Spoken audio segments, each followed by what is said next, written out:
जय जगन्नाथ समस्त को। आजिकल जो पाग आज रविवार बापा आनीदे देसी चिकेन जहाँ पिज है गोटा मसला है बटा सजा है सब गोटा मसला आ चुली रे बाटी हांडी टे बसला गरम तेल रे सब गोटा मसला गला तापर है पियाज जरा सेपटे कटा आलू को भाजी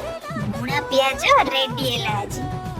पुणी बटा मसला पका है झारिबा छोड़ा है। अरे अरे आज को कि शोष मसला हो गला रेडी चिकेन पकाई घंटा है सीझा टाइम भितर चला आम बाड़ी आड़ बुली आसवा। ए डामरा डाक शुणी मन पड़गला चिकेन कथा शुणु सांग माने माटी हांडी रे चिकेन कि मटन कले 2-3 मिनिट व्यवधान रे ताको घाटुथिबे नहले पोड़ी जीव खराब एक्सपीरियंस टा अछि ना छाड़ भजा आलू पकाई